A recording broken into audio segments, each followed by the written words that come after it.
Apakah hukum kita buat witir 1 rakaat saja?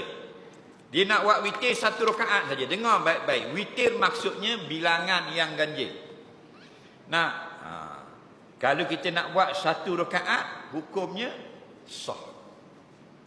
Yang tak sah buat genap. Mu semayang dia 4 rakaat, semayang witir. Tidak sah. Kerana semayang witir dia ganjil.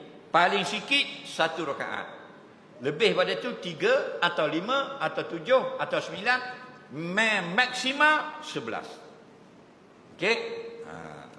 Sebab itulah dia akan timbul istilah solat syafaq. Solat syafaq maksudnya solat yang genap.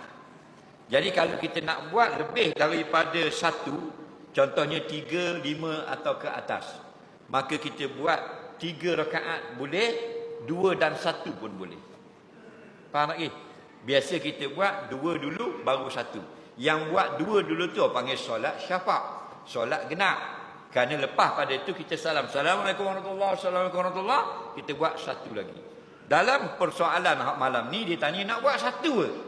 Hukumnya sah dan dapat pahala semayang witir. Kerana sekurang-kurang solat witir 1 rakaat. Nampak? Tak boleh dipertikaikan dah.